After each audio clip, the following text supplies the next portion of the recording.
Husband refuses to get a job and spends his days playing video games while I work 2 shifts.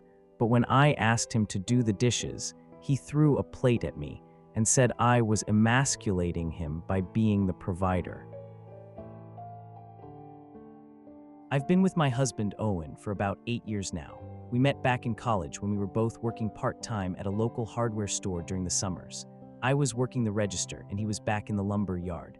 After we both finished our degrees, I stayed on the path of management and he went into graphic design. For the first few years, it felt like we were building a life together in a very balanced way. I eventually moved into a role at a logistics firm where I managed shipping schedules. Owen worked for a small agency for a while, but he's been out of a steady job for almost 3 years now. It started when his agency did a round of layoffs during the middle of the pandemic. I told him it was fine and that he should take some time to find the right fit. At the time, I thought I was being a supportive wife. I figured he just needed a few months to reset his brain. I was already working a lot of overtime because the shipping industry was absolutely insane back then. Now, I am basically the person running every single aspect of our lives. I handle the mortgage, the car insurance, the grocery shopping, and the actual physical cleaning of the house. Owen says he is looking for work, but I mostly see him in the basement on his computer. I work my main job from 8 a.m. to 5 p.m. every day. Then I usually take a second shift doing data entry for a medical billing company from 6 p.m. to 10 p.m. just to make sure we have a decent cushion in our savings. It is exhausting and I feel like I am vibrating most of the time. On paper, we are a team, but in reality, I am the one doing the heavy lifting. I feel like I am his boss, his mother, and his personal assistant all at once. It is a lot to carry. I am responsible for the office work of our marriage, like filing our taxes and making sure the lawn gets mowed. Owen used to do the yard work, but lately, the grass gets about 6 inches high before I just go out and do it myself on Sunday mornings. I find myself wondering if he even notices the grass growing. I keep trying to talk to him about getting back into a career. Every time I bring it up, he says he's waiting for a specific type of creative director role. He says he doesn't want to waste his talent on junior roles, so I end up taking on more hours at the billing company. I'm back on the hook for another 6 months of these double shifts because our property taxes went up. Every time we try to make a plan for him to take over the household chores or find a part-time job, it just doesn't happen. He can't actually seem to get started on anything. He tells me he's strategizing his next move. Meanwhile, I am just getting all the boring stuff put on my plate, like calling the plumber or figuring out why the internet bill increased by $20. These tasks are not what I want to be doing with my limited free time. I want to be able to relax and think about our future. I want to be a partner, not a manager. We actually went to a marriage counseling weekend about 2 months ago. I organized it, paid for it, and even printed out the worksheets the therapist sent over. I actually enjoyed the structure of it. During that weekend, the therapist suggested that Owen take over the household finances and the kitchen duties so I could drop the second shift. It felt like a solid plan. I was really hopeful that things were going to change. Last week, I got home from my first shift and the sink was overflowing with dishes. Owen was in the basement playing some kind of multiplayer game with his friends. Guess who ended up doing the dishes so we could have clean plates for dinner? I'm supposed to be mentoring him on how to use the budgeting software I set up, but he hasn't even opened the app yet. I am so burnt out from working 16 hours a day and then coming home to a mess. I've been pretty checked out for the last few weeks. Yesterday, Owen actually confronted me about my attitude. He said I seemed cold lately. He asked if I had decided that our marriage wasn't worth the effort anymore. It really hurt to hear him say that. I tried to explain that I was just tired of doing everything, but I almost just said, "Yeah, I'm done." I felt like blowing up 8 years of a relationship right then and there. It would be so much simpler to just live in a small apartment by myself. I wouldn't have to clean up after anyone else, but I have a lot of pride in the home we bought. We spent so much time picking out the paint and the furniture. I love our neighborhood and the fact that we have a garden. But I haven't been happy for a long time. I loved that counseling weekend because it felt like we were actually doing something. Now it feels like a waste of money because we aren't following the plan. I feel stuck and I can't see a way out. My relationship with my family would be fine if I left him. My mom and dad have been dropped hints about how much I'm working. They would understand if I moved on. The house would have to be sold, I guess, or I would have to buy him out. At some point, a marriage is like a business, isn't it? It has to be functional to survive. I know I have the skills to make a life on my own, but I feel like I'm wasting my best years. I'm just banging my head against a wall. My passion for this relationship is almost gone. Maybe it's just the stress of the last few years catching up to me. I know I would feel so much lighter if I just ended it. I could travel or maybe just sleep for an entire weekend. I could be a better version of myself if I wasn't so resentful. Maybe that's the right path. We don't have kids yet, so the chips would just fall where they may. My career is doing well, so I'm not worried about the money. I just don't know if I'm being too harsh. Owen is a good person deep down, he's just lost. Any advice would be helpful. I feel like I'm losing my mind.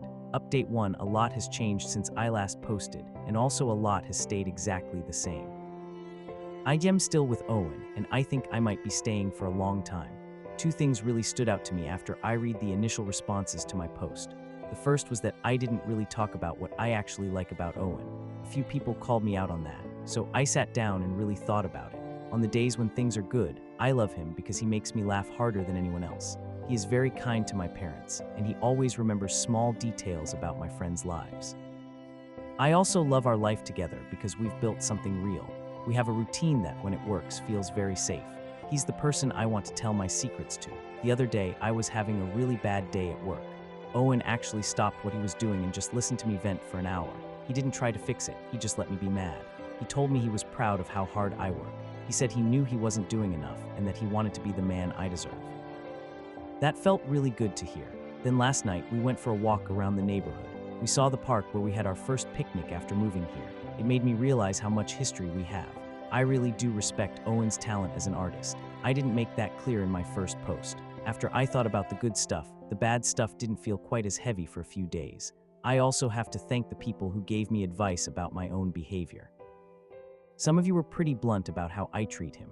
I was a bit offended at first because I felt like the victim. A few commenters suggested that I was being controlling. They said I was taking on all the work because I didn't trust him to do it right.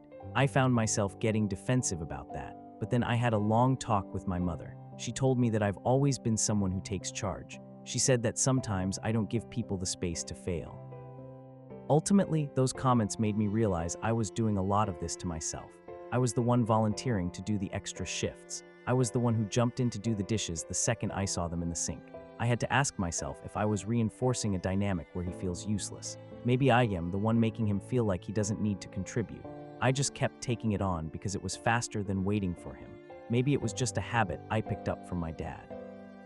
He was always the one doing everything for my mom. I finally saw the pattern thanks to the internet strangers, so we've actually hired a cleaning service now. Her name is Maria and she comes once a week. Oh my God, she is worth every penny. She does the deep cleaning that I used to spend my Saturdays doing. Now I actually have a weekend. It has changed the energy in the house so much. Owen has also started a freelance project. I'm helping him manage his schedule, which means he's learning to be more organized. He's been a lot more engaged with the world lately. We also started talking to a career coach for him. This person is acting as a sort of middleman, so I don't have to be the one nagging him about his resume. It's a lot less fraught when someone else is giving him advice. So now I'm back to just working my main job. I dropped the second shift at the billing company. I feel like I can breathe again. I'm still the primary breadwinner, obviously, but I feel like I have a voice in the house again. Owen is listening more and taking more initiative. The immediacy of the divorce talk is gone for now. We have a long-term plan for him to get a full-time role by the end of the year. It's a bit fuzzy, but it's on the list. In the near term, I'm just focusing on my own mental health. I need to stop being the manager of everything. It's a trade-off that I'm willing to make. I'm really proud of the steps we took over the last few months. The cleaning service, the career coach, and the boundaries I've set. I think we are on the right track. I appreciate the perspective I got from the comments. It helped me find a way through a really dark time. Thanks for the reality check. Update 2, I wrote the last update about a year ago. It is now 2024, and things have taken a very sharp turn for the worse. I am facing an issue that I never thought would happen in my own home. Owen is back to being completely undependable. I think he might be dealing with some serious depression or anxiety, but he refuses to see a doctor. He has fallen back into the habit of disappearing into his games for 12 hours at a time. He's been mildly unreliable for months, but then last week he dropped the ball in a way that I can't ignore. We had been doing better for a while, or at least I thought we were. He was responding to emails and actually doing his freelance work. He told me he was committed to being a partner. It felt like a massive weight had been lifted off my shoulders. I thought we were finally a team. Owen is a very smart guy when he's focused. I trust his opinions on a lot of things. We usually have different ways of looking at problems, which is why I thought we worked well together. But about 6 months ago, there was an incident. He was supposed to pay the property taxes with the money I had set aside in our joint account. He just didn't do it. He didn't say anything for 2 weeks. I only found out when I got a notice in the mail with a late fee. We had to scramble to get the money together because he had spent some of it on a new graphics card. Eventually, he apologized and said it would never happen again. I wanted to believe him. I really did. Then, 4 months ago, I went away for a weekend to visit my sister. I left him a list of 3 things that needed to be done: feed the dog, take out the trash, and call the insurance company about a claim. I got back and the house smelled like rotting food. The trash hadn't been touched. The insurance claim had been denied because he missed the deadline to submit the paperwork. I had to spend my entire Monday morning on the phone making apologies to the insurance agent. I was so incredibly ticked off. I told him in front of my father, who was helping us fix a leak in the roof, that he needed to see a therapist. I told him I wouldn't stay in this marriage if he didn't address his lack of dependability. He agreed right there in the kitchen. He said he would call his doctor. Over the last few months, I've asked if he made an appointment, and he always has an excuse. He says the office hasn't called him back or that our insurance doesn't cover it. It's always something. I feel like I'm being lied to.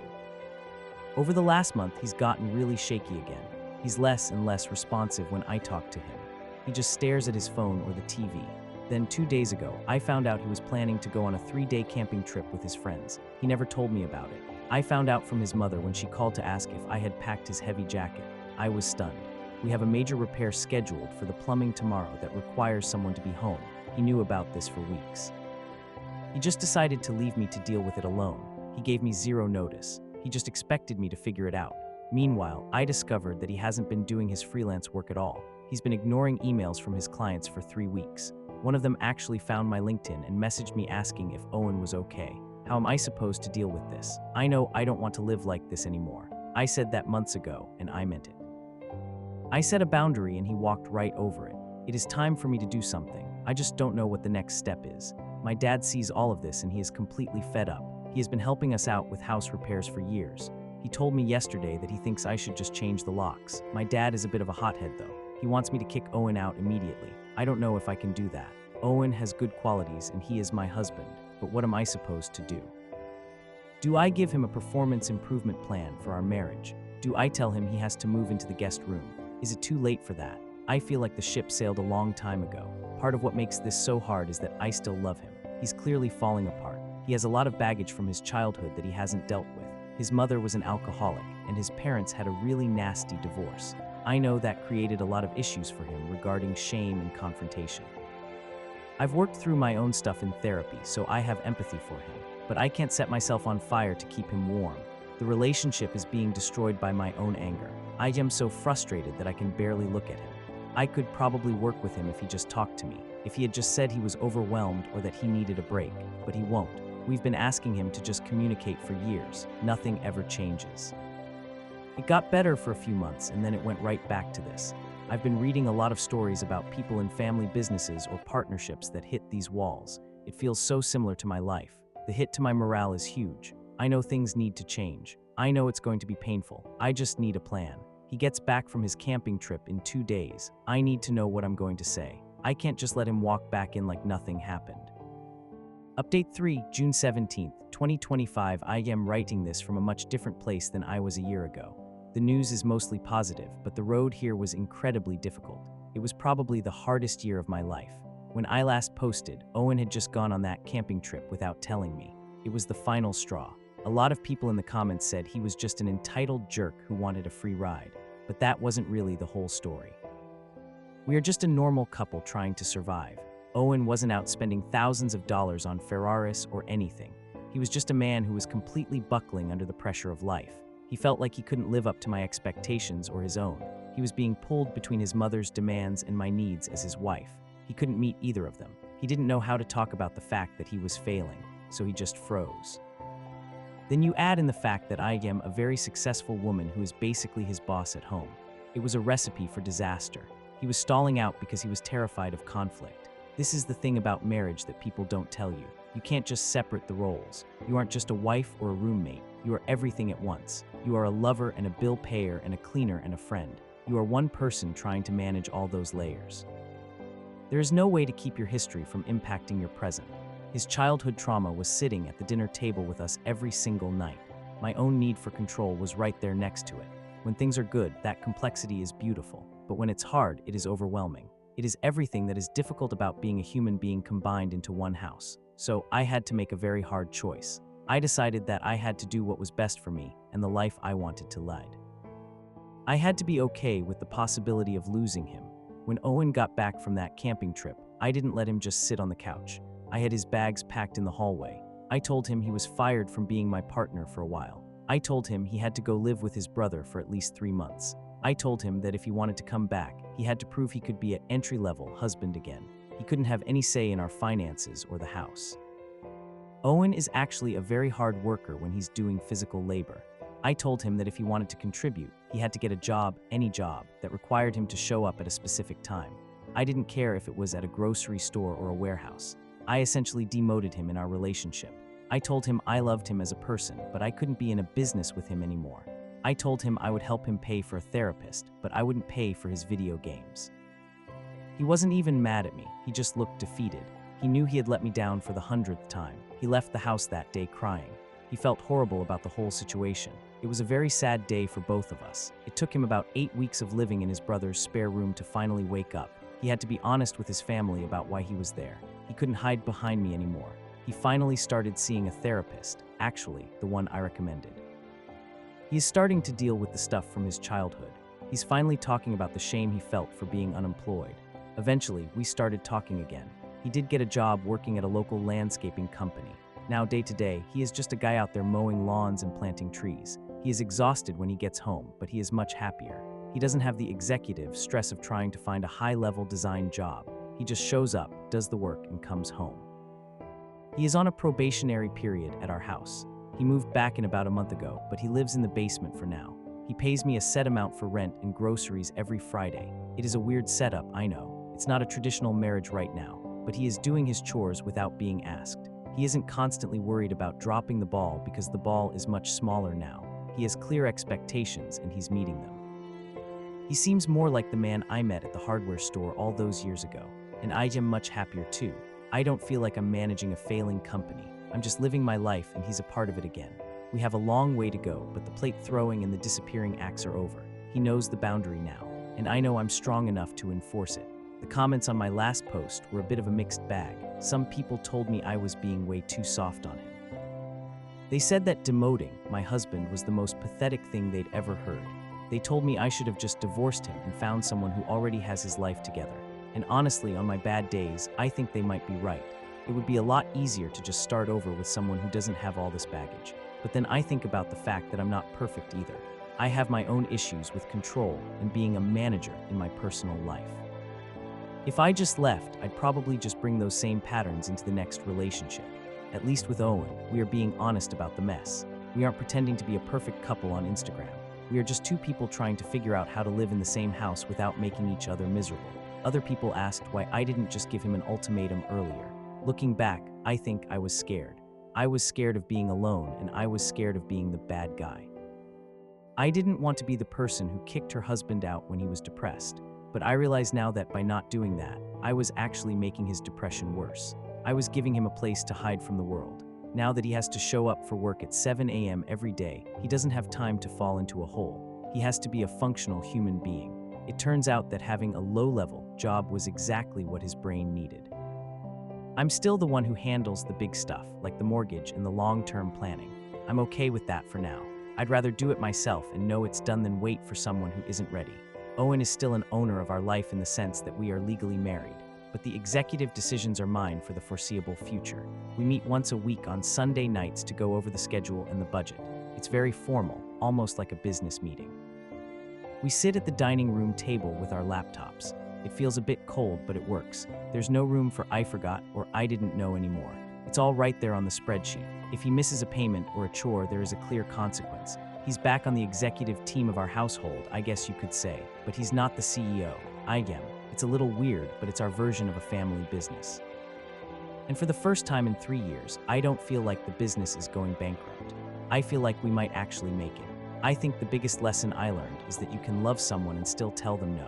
You can love someone and still fire them from the role they're currently playing in your life. It doesn't mean you don't care. It means you care enough to want something better for both of you. I'm not sure where we'll be in another year. Maybe he'll move back into the master bedroom.